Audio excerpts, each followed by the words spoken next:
Jai Shri Ram, welcome back to my channel and I am your friend Saloni Gupta as well as a CA finalist student.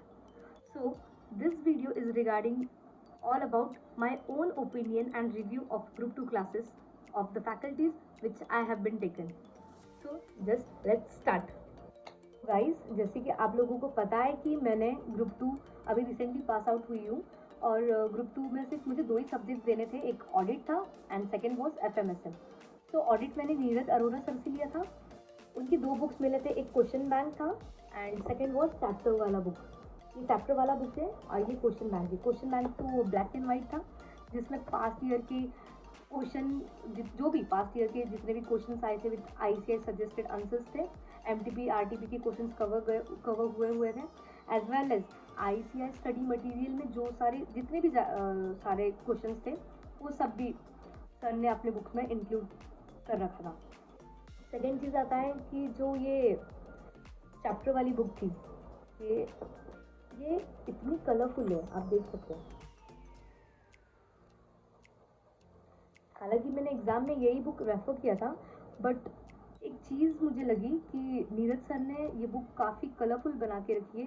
कभी कभी चीज़ें ना समझने के लिए बहुत कॉम्प्लिकेट हो जाता है कि ठीक है आप है ना एंड मोमेंट पे ना आप रेड कलर की जो चीज़ें हाईलाइट की सर ने आप लास्ट के 1 आवर में पढ़ के निकल सकते हैं एग्ज़ाम के लिए, बट कुछ चीज़ें उसमें येलो है, कुछ डार्क ब्लू बोल्ड कलर में लिखा गया है, कुछ ब्लैक बोल्ड में लिखा है, तो चीज़ें समझने में थोड़ा सा कॉम्प्लिकेशंस होती है।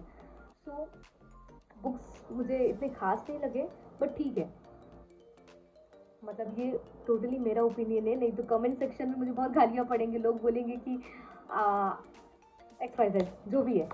सो मैं अपने हिसाब से आप रिव्यू दे रही हूँ, जो मुझे लगा ये मैं बता रही हूँ, it's totally my opinion. Neeraj sir का पढ़ाने का तरीका वॉज लिटरली गुड, चीज़ें बहुत अंदर तक वो जाके समझाते हैं, लेकिन उनका जैसे कि और एक वो चीज़ करते हैं, नोट्स सारी चैप्टर्स के वो खुद नोट्स बना के देते, लाइक कीवर्ड्स वगैरह ना उन लोगों ने बहुत इजीली वो सर है ना आपको लर्न करवा देते। जैसे कि ऐसे 200 उय्या कासा, अब उय्या कासा बहुत सारे लोगों को जिसने नीरज अरोरा सर का नहीं लिया उन्हें नहीं पता रहेगा। सो उय्या कासा का फुल फॉर्म है overall objective of independent auditor and conduct of audit in accordance with एसे।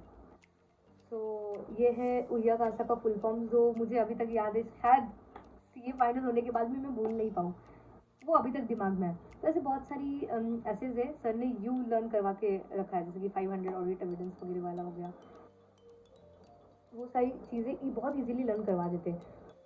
रही बात कॉन्सेप्चुअल क्लैरिटी की, सर मैंने कहा ना आपको भी बहुत अंदर तक जाके आपको चीज़ें समझाते हैं, लेकिन मैंने उनसे जो बड़े चैप्टर्स थे, चैप्टर 5, चैप्टर 9, चैप्टर 10, ये मैंने कभी सर से किया ही नहीं, लाइक मैंने लेक्चर्स वो कभी किए ही नहीं, और एग्जाम्स में भी मैं बिना वो चैप्टर पढ़े गई थी। कौन है ये लोग, कहाँ से आते हैं ये? तो उसका वीडियो लाइक मैं कुछ टाइम बाद अपलोड करूँगी कि मैंने ऑडिट कैसे पढ़ा और कौन से चैप्टर मैंने कवर किए थे, फिर भी मैं ऑडिट में पास हो गई, ये चीज़ मैं आपको बताऊँगी। ऑडिट और इसका प्राइस अराउंड 6 या 7,000 था, और टेस्ट सीरीज़ है ना इंक्लूडेड नहीं थी।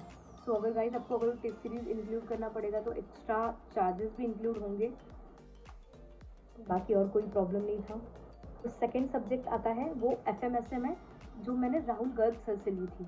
तो राहुल सर तो काफ़ी, एक तो इतने सारी बुक सेंड कर देते हैं, जबकि मुझे जहाँ तक लगा कि कोई यूज़ भी नहीं था, फिर भी कोई बात नहीं। सो एफएम में उन्होंने एफएम के लिए 4 बुक दिए थे, 4, एक क्लास पजल था, एक होम पजल है, एक सिर्फ और सिर्फ थ्योरी के लिए एक ये अलग से बुक बनाई सर ने एफएम की, और एक ये एमसीक्यू की बुक है, आप देख सकते हैं। ये सारी बुक कलरफुल बुक है। जो ये क्लास पजल मैंने आपको दिखाया, इसमें सिर्फ और सिर्फ क्वेश्चन है जो सर ने खुद क्लास में करवाए, सारे क्वेश्चंस करवाए, और होम पजल में जितने भी क्वेश्चन थे सर होमवर्क देते थे, and next day like class start होने से पहले, मीन्स आगे का कौन से पढ़ाने से पहले सर वो चीज़ें लाइक चेक करके लेते थे कि भाई इसका आंसर ये है, इसका आंसर ये है, ऐसा करके। सो FM जैसे कि मैंने आपको बताया था कि कॉस्ट भी मैंने राहुल सर से लिया था। सो कॉस्ट और FM लाइक मुझे लगभग सेम ही लगा कि सर जो चीज़ सिखाते हैं, सिखाने से पहले वो कॉन्सेप्ट्स पढ़ाते, कॉन्सेप्ट्स लिखवाते बुक में, उसके बाद क्वेश्चंस करवाते, फिर होमवर्क देते, यही चीज़ था, कुछ इतना ये नहीं था। नेक्स्ट आता है SM भी मैंने राहुल सर से ली थी। SM के 3 बुक्स हैं, ये 1 है, पार्ट 2 है एंड दिस वॉज MCQ। फिर मैं बताती हूँ, मैंने MCQ बिल्कुल यूज़ नहीं किया। ये देखिए, आप देख सकते हैं कितना गोरा बुक है, बिल्कुल मतलब बिल्कुल मैंने यूज़ नहीं किया, ना FM का यूज़ किया ना SM का मैंने जो MCQ यूज़ किया। सो SM का मुझे लाइक ऐसा लगा कि जो चीज़ चाहिए था राहुल सर ने उसको छोड़ के लाइक सिर्फ रीड आउट करते गए, एग्जाम्पल दिया बट रियल मतलब अपने लाइफ का एग्जाम्पल देते थे, जो चीज़ मतलब बहुत कम चीज़ें समझ में आई, मुझे ऐसा लगा। सो SM मैंने लेक्चर्स करने के लिए किया, मैंने 1 2 3 4 चैप्टर 5 मैंने यूट्यूब चैनल से किया था। और सर को मुझे जहाँ तक मुझे लगता है कि सर को SM के टॉपिक्स में एक्सपीरियंस नहीं है, तो वो बता नहीं पाते आपको कि कौन सा क्वेश्चन ICAI पूछ लेगा आपको शॉर्ट नोट्स के तरह, या फिर कॉन्सेप्ट अगर केस स्टडीज़ आया तो उसको किस वे में प्रेजेंट करना है, वो राहुल सर मीन्स बता नहीं पाए ठीक से। बाकी सिर्फ उन्होंने क्या किया, रीड आउट किया, उन्होंने बस एग्जांपल दिए, बस आगे चले गए वो सारा चीज़ ऐसे करे। उन्होंने एक भी आंसर नहीं बताया SM में कैसे लिखना है, अगर क्वेश्चन इस तरह आएगा तो आपको क्या चीज़ मतलब क्वेश्चन को क्या चाहिए और आप किस वे में उसको प्रेजेंट करना है आंसर, वो राहुल सर ने बिल्कुल नहीं बताया। सो SM मुझे लगा कि वर्थ इट नहीं था राहुल सर से, और फिर भी होगी SM में पास, SM के भरोसे ही मैं पास हुई हूँ। तो गाइस, ये रहा FM SM और ऑडिट का रिव्यू।